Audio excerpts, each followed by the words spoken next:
चलो, good morning everyone. अब heat के बाद अगला हमारा क्या आएगा? वर्क।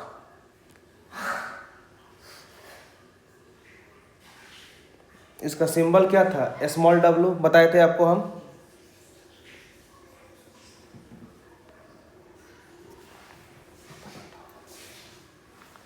वर्क था। अब वर्क क्या है? अगर हम वर्क करते हैं तो क्या है? ये एनर्जी का ट्रांसफर है।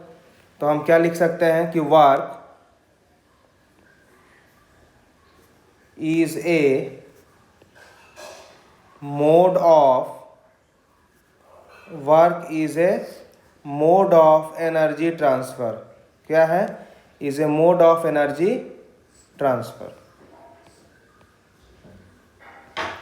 अकॉर्डिंग टू फिजिक्स हम वर्क को क्या बोल सकते हैं कि work is equal to force into distance. Work क्या है आपका? फोर्स इनटू डिस्टेंस हो गया।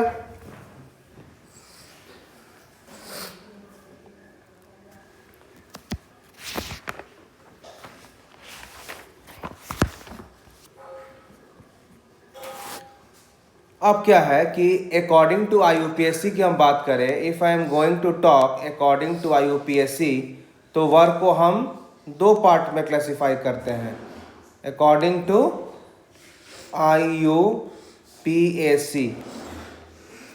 एक होता है work done by the system, एक होता है work done on the system. यही तो होता है ना। तो अगर हम पहला बात करते हैं work done on the system, work done on the system, और दूसरा हम क्या बोलेंगे? Work done by the system. Work done by the system. दोनों को तो हम W से, स्मॉल w से दोनों को रिप्रेजेंट करेंगे, लेकिन work done on the system को हम शो करते हैं +W से, और वर्क डन बाय सिस्टम को शो करेंगे -W से। क्लियर है? ये किसने दिया था? This was according to IUPAC। अब अगर हम यूनिट ऑफ वर्क की बात करें, अगर हम यूनिट ऑफ वर्क की बात करें तो अगर हम SI यूनिट की बात करें तो क्या होता है? SI यूनिट वर्क का हो जाता है जूल, और अगर हम CGS की बात करें तो CGS का हो जाता है यूनिट अर्ग, ERGS, अर्ग्स। कभी कभी क्वेश्चन आता है कि जूल एंड अर्ग में क्या रिलेशन है? क्या होता है? 1 जूल इज इक्वल टू 10⁻⁷ अर्ग, होता है ना। तो ये हमारा हो गया रिलेशन बिटवीन जूल एंड अर्ग। अब जो हम वर्क डन की बात करते हैं, जो हम वर्क डन की बात करते हैं, ये होते हैं दो तरह का। पहला हो जाता है प्रेशर वॉल्यूम वर्क।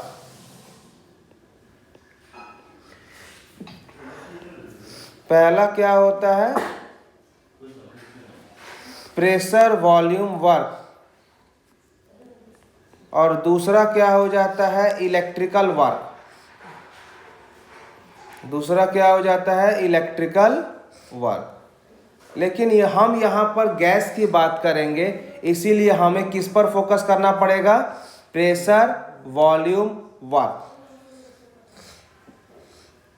तो हम बात ये करते हैं कि हम कैसे वर्क डन को रिलेट करेंगे प्रेशर एंड वॉल्यूम वर्क से। So my next topic will be expression for pressure volume work. Next topic will be expression for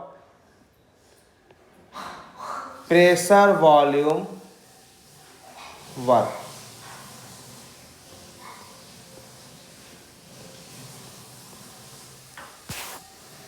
कैसे हम इसको करेंगे proof?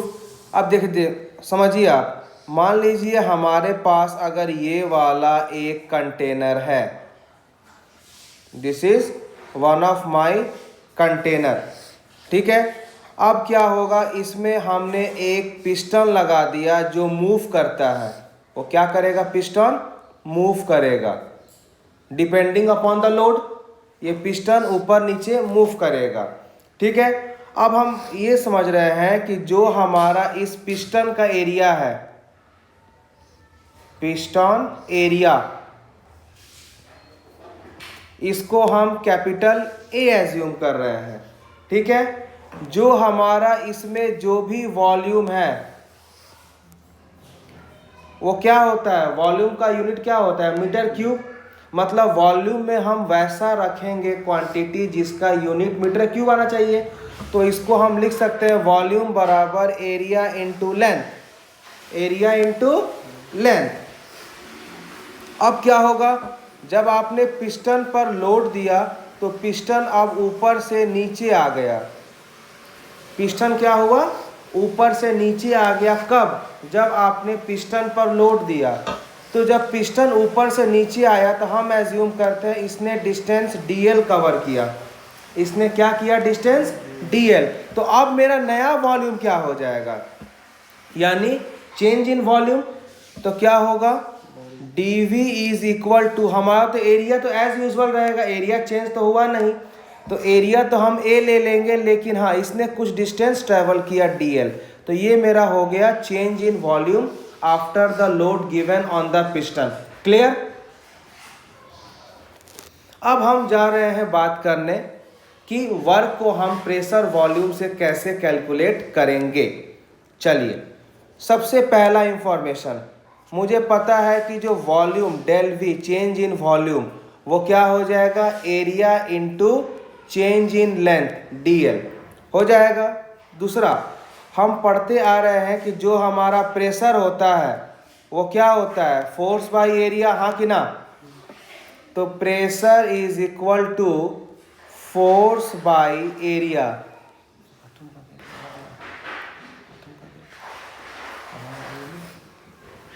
Pressure is equal to force by area, यानी हम क्या बोल सकते हैं कि जो हमारा फोर्स होगा वो हो जाएगा प्रेशर इंटू एरिया। जो मेरा फोर्स हो जाएगा that will be equal to pressure into area, that is equal to pressure into area. लेकिन आप क्या देख रहे हो कि जो हमारा पिस्टन का मूवमेंट हुआ वो इमीडिएट हुआ। जो हमारा पिस्टन का मूवमेंट हुआ लोड देने से वो एक ही बार इमीडिएट हो गया। मतलब जो भी हमारा प्रेशर था वो कांस्टेंट था। और जब आप पिस्टन पर लोड दिए तो पिस्टन पर प्रेशर कहाँ से आया, बाहर से आया। यानी यही हम फोर्स को, F को हम लिख सकते हैं प्रेशर एक्सटर्नल, क्योंकि आपने प्रेशर बाहर से दिया, इनटू एरिया। क्लियर है। अब अगर हम बात कर रहे हैं, ये हमारा एक दूसरा फार्मूला आ गया, ये हमारा पहला जो हम यूज करेंगे। अब मुझे पता है कि जो हमारा वर्क का फार्मूला होता है वो क्या होता है, फोर्स इनटू डिस्टेंस। क्या होता है, फोर्स इनटू डिस्टेंस। अब आप देख रहे हो कि work is done by the system, क्योंकि पिस्टन ही काम कर रहा है, सिस्टम से ही काम करवा रहे हैं। तो अभी हमने यहाँ पर लिखवाया था कि जब आपका work done by the system हो तो वर्क डन क्या हो जाएगा, minus W, and on the system में क्या हो जाएगा, प्लस W। तो आप देख रहे हो कि पिस्टन ही काम कर रहा है, यानी work done by the system. तो क्या हो जाएगा, माइनस। अब फोर्स, यहाँ से हम फोर्स निकालेंगे। फोर्स क्या है हमारा, P एक्सटर्नल इनटू एरिया। और जब पिस्टन मूव किया तो उसने डिस्टेंस कितना ट्रेवल किया, dl। तो यहाँ पर हम क्या दे देंगे, dl। अब यहाँ का हम बात करें तो ये क्या हो जाएगा, माइनस P एक्सटर्नल। अब हम a dl को क्या लिख सकते हैं, a dl को हम लिख सकते हैं डेल v। तो ये आता है minus P external del V. ये जो भी हमारा आएगा ये आ जाएगा चेंज इन वर्क डन। तो आप देख लिए ना कि हम वर्क डन को in terms of pressure and volume भी निकाल सकते हैं। समझ में आया आपको क्या बोले हम, यस और नो? चलिए, अब जो वर्क डन हमारा होगा ये दो केस में हो सकता है, आइदर रिवर्सिबल हो और इरिवर्सिबल हो। तो यही जो हम वर्क डन की बात करते हैं इसको हम दो केस में डिवाइड कर सकते हैं। हो सके first is my irreversible process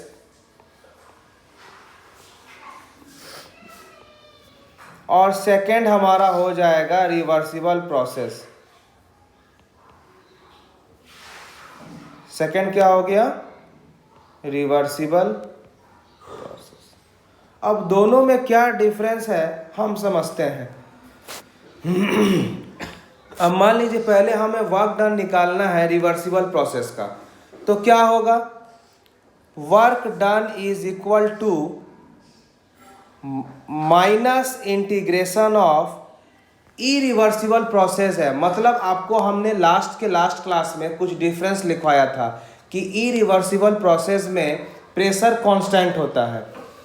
तो हम प्रेशर क्या लिखेंगे? P external will be constant, और जब प्रोसेस हुआ तो हमारा वॉल्यूम चेंज होगा, तो हम लिख दिए dV। जब वॉल्यूम चेंज हुआ तो स्टार्टिंग वाले को हम एज्यूम करते हैं इनिशियल वॉल्यूम, और जब चेंज होने के बाद जो मेरा वॉल्यूम आया उसको क्या बोलते हैं? Final volume. तो हमेशा जब हम इंटीग्रेशन करते हैं तो नीचे वाले को हम बोलते हैं लोअर लिमिट, और ये हमारा हो जाता है इनिशियल वॉल्यूम, और ऊपर वाला हो जाता है फाइनल वॉल्यूम जिसको हम लिखते हैं VF। अब जब हम इसका इंटीग्रेशन करेंगे तो हमें पता है कि जो टर्म्स कांस्टेंट होते हैं वो इंटीग्रेशन के साइन से बाहर आ जाते हैं। अरे हाँ कि ना? यानी हम देख रहे हैं कि इरिवर्सिबल प्रोसेस में हमारा प्रेशर कांस्टेंट होता है, तो जो प्रेशर है वो इंटीग्रेशन साइन से बाहर आ जाएगा। तो यहाँ क्या बचेगा? Minus P external. अब हम इंटीग्रेट करेंगे dV, V ऑफ इनिशियल से V ऑफ फाइनल। अब जब हम सॉल्व करेंगे तो क्या आएगा? Minus P external. आप लोग फिजिक्स चैप्टर 1 में पढ़े होंगे मैथमेटिकल टूल्स, dV का इंटीग्रेशन केवल V होगा। अब इसमें हम लिमिट पुट कर देंगे, lower limit and upper limit. अब ये क्या हो जाएगा? ये आ जाएगा minus P external volume final minus volume initial. समझ में आया? तो ये हमारा हो गया work done in and irreversible process. अब हमें ये बताना है कि हम कब बोलेंगे कि जो हमारा गैस है वो एक्सपैंड कर रहा है, हम कब बोलेंगे जो हमारा गैस है वो कॉन्ट्रैक्ट कर रहा है। तो हमें दो चीज़ का ध्यान देना पड़ेगा। क्लियर है? चलिए, अगर इसको हम फिर से दो पार्ट में डिवाइड करते हैं, एक बार हम बात करते हैं वर्क डन इन एक्सपेंशन। क्या हम बात कर रहे हैं? Work done in expansion. और एक बार हम बात करेंगे work done in compression. Work done in compression, दो हम बात करेंगे। तो जब हम एक्सपेंशन करेंगे तो हमारा तो पहले वॉल्यूम चेंज तो होगा ही। हमने इनिशियल वॉल्यूम को VI से किया डोनेट, और फाइनल वॉल्यूम को VF से किया। जब हमारा एक्सपेंशन हो रहा है मतलब डेफिनेटली इनिशियल वॉल्यूम का, इनिशियल जो हमारा वॉल्यूम था वो कम था और फाइनल वाला क्या था? अधिक था। Expansion means initial volume occupies less space, final volume occupies more space. यानी अगर हम V final minus V initial करें, इन दोनों का अगर हम डिफरेंस निकालते हैं तो एक्सपेंशन में V फाइनल बड़ा है एंड V इनिशियल छोटा है। मतलब इनका जो डिफरेंस होगा वो क्या होगा? 0 से बड़ा आएगा। क्या होगा? 0 से बड़ा आएगा। अब अगर हम वर्क डन का लिखे एक्सप्रेशन तो वो क्या हो जाएगा? वो हो जाएगा minus P external into V final minus V initial. अब ये वाला वैल्यू तो बड़ा हो गया, मतलब ये वैल्यू प्लस आ गया और ये वैल्यू प्लस आ गया, ये माइनस, प्लस इंटू माइनस क्या होता है माइनस, यानी वर्क डन फॉर एक्सपेंशन आपका minus P external del V ही होगा। समझ में आया। अगर हम बात करते हैं कॉम्प्रेशन का, मतलब फिर से हम वॉल्यूम का दो case, volume initial and volume final, यानी जब कॉम्प्रेशन हुआ यानी कि फाइनल वॉल्यूम और उसे हम छोटा कर दिए, कॉम्प्रेस कर दिए, मतलब कि जब हम डिफरेंस निकालेंगे V final minus V initial, इसमें आप क्या देख रहे हो, कॉम्प्रेशन है तो V फाइनल छोटा है और V इनिशियल बड़ा है, मतलब इनका डिफरेंस 0 से छोटा आएगा, या इसको आप माइनस बोल सकते हो। अरे हाँ कि ना। तो हम क्या लिखेंगे, work done is equal to minus of P external into V final minus V initial. और अभी हम क्या दें, कॉम्प्रेशन में V final minus V initial 0 से छोटा आ गया, मतलब नेगेटिव वैल्यू आएगा। तो एक नेगेटिव यहाँ से आ गया और एक नेगेटिव पहले का था, तो नेगेटिव इंटू नेगेटिव पॉजिटिव होता है, यानी work done for compression that will be equal two plus P external into change in volume that is volume final minus volume initial. ये हमारा हो गया irreversible work done in compression, और left वाला हो गया irreversible work done in expansion. समझ में आया कि नहीं, क्लियर। अब हम बात करते हैं व्हाट इज रिवर्सिबल प्रोसेस।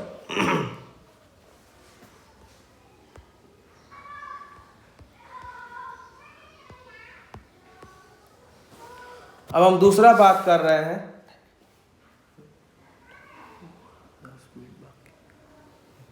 अब हम बात कर रहे हैं व्हाट इज रिवर्सिबल प्रोसेस। चलिए दूसरा हम बात कर रहे हैं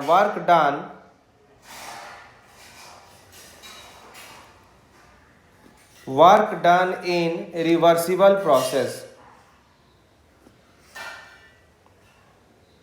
work done in reversible process.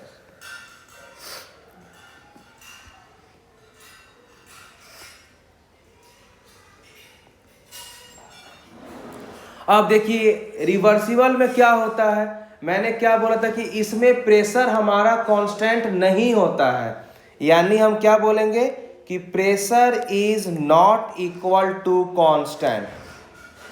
लेकिन इरिवर्सिबल में क्या था, pressure is equal to constant. लेकिन हम किसका बात कर रहे हैं, रिवर्सिबल का। यानी रिवर्सिबल में क्या होता है कि आपका बार बार काम होगा, प्रोसेस बार बार प्रोसेस होते जाएगा। यानी अगर हम इसमें बात करें वर्क डन का, तो क्या होगा माइनस, हम माइनस क्यों लिए, because it is work done by the system. तो ये क्या हो जाएगा, माइनस प्रेशर इंटू डीवी। अब अगर हम निकाले वर्क डन जब हमारा हुआ, तो क्या होगा माइनस प्रेशर डीवी, इसका हम इंटीग्रेशन करेंगे कहाँ से कहाँ तक, वॉल्यूम इनिशियल से लेके वॉल्यूम फाइनल तक। समझ में आया।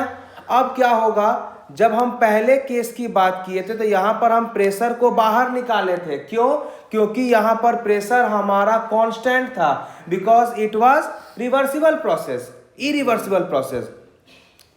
अब हम बात कर रहे हैं रिवर्सिबल प्रोसेस का, जहां पर हमारा प्रेशर कांस्टेंट नहीं है, तो यानी प्रेशर को भी हम इंटीग्रेशन के साथ अंदर रखेंगे।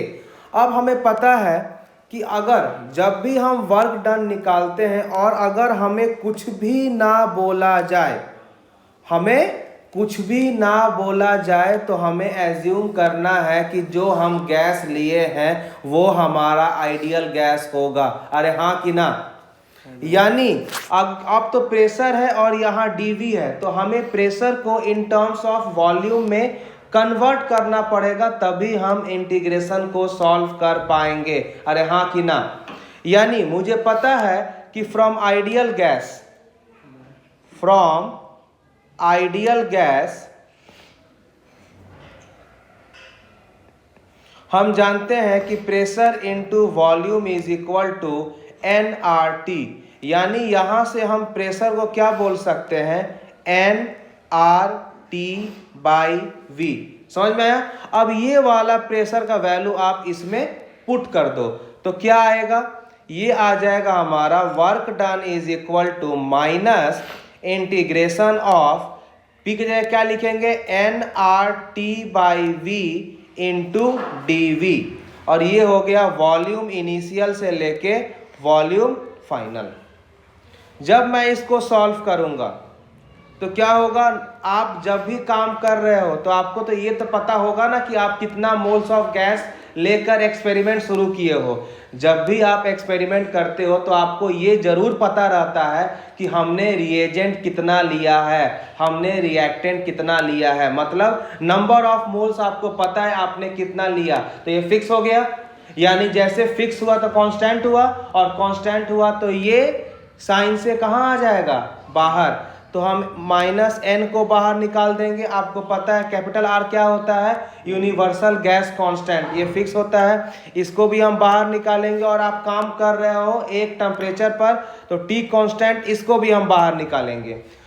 अब बचा हुआ को हम यहाँ पर इंटीग्रेट करेंगे, वॉल्यूम फाइनल से वॉल्यूम इनिशियल से वॉल्यूम फाइनल dV/V, ये हमारा पार्ट बच गया। यानी ये हमारा क्या हो गया, work done is reversible in isothermal process. अब इसको आपको सिंपल सॉल्व करना है।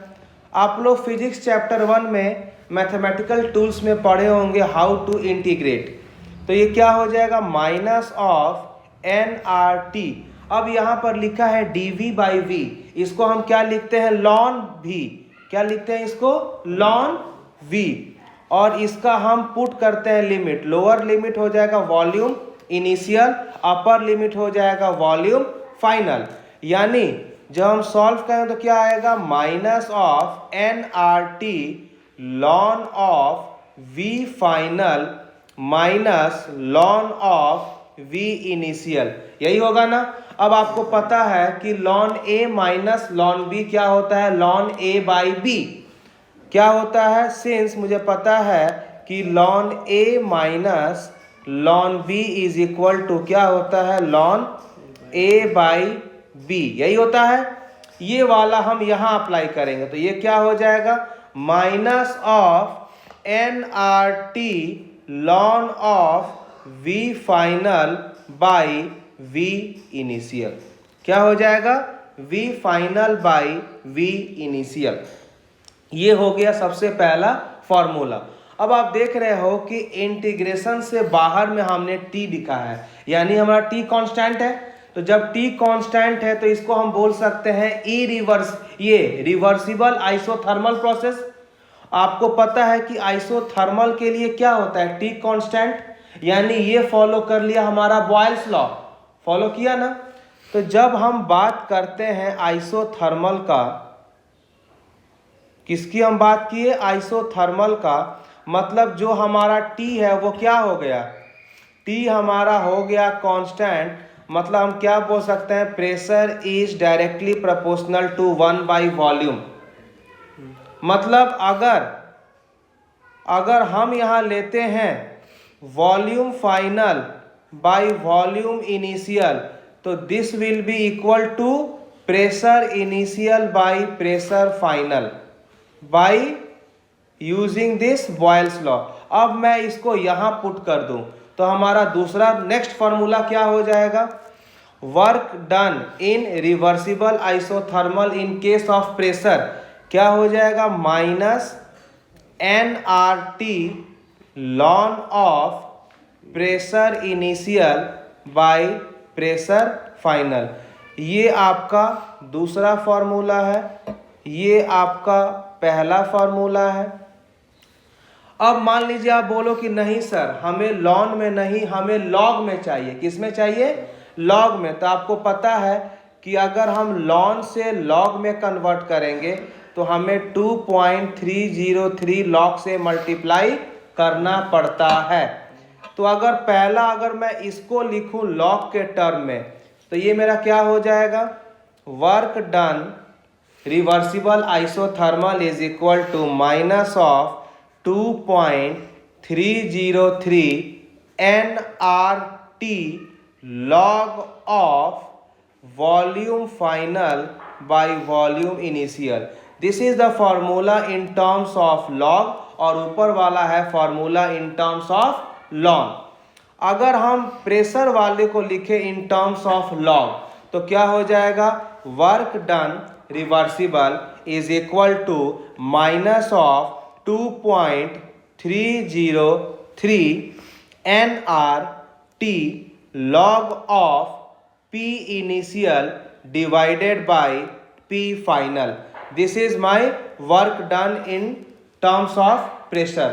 तो इस चारों में आपको देखना पड़ेगा हमारा क्वेश्चन कैसा है, वैसा हम सॉल्व करेंगे।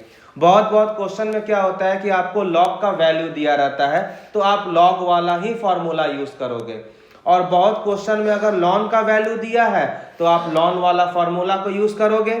क्लियर है? चलो, तो ये हमारा हो गया work done for irreversible and reversible process. Got it? Next हम बात कर रहे हैं what do you mean by free expansion. Next हम बात कर रहे हैं what do you mean by free expansion.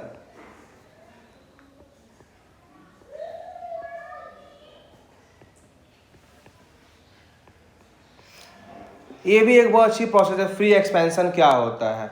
What is free expansion? मतलब जो गैस हमारा एक्सपेंड कर रहा है वो फ्री है, उसमें कोई हमारा बाहर से प्रेशर नहीं लग रहा है, क्योंकि अगर बाहर से प्रेशर लगता तो उसको हम एक्सपेंशन या कंप्रेशन बोलते, लेकिन यहाँ फ्री एक्सपेंशन है ना, तो हम क्या बोल सकते हैं कि जो हमारा प्रेशर है वो जीरो हो गया। क्यों? क्योंकि फ्री एक्सपेंशन है, हमें बाहर से प्रेशर देने की रिक्वायरमेंट नहीं है। तो जब हमारा प्रेशर जीरो हो गया, तो अगर हम पूछे कि in this case of free expansion what is my work done, तो मेरा कितना होगा वर्क डन? वर्क डन हो जाता है माइनस पी इंटू डी। अब प्रेशर ही जीरो है तो मेरा वर्क डन कितना हो जाएगा फ्री एक्सपेंशन में? जीरो।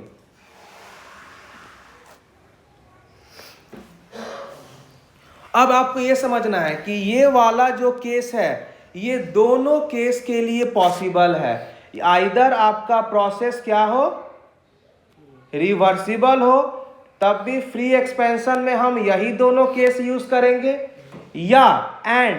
या आपका प्रोसेस इरिवर्सिबल हो। क्या हो? इरिवर्सिबल। उस दोनों केस में भी हम यही यूज करेंगे। गैस हम यूज करेंगे आइडियल। गैस क्या यूज करेंगे हम? आइडियल। तो फ्री एक्सपेंशन हमारा यही चलेगा। क्लियर है? चलिए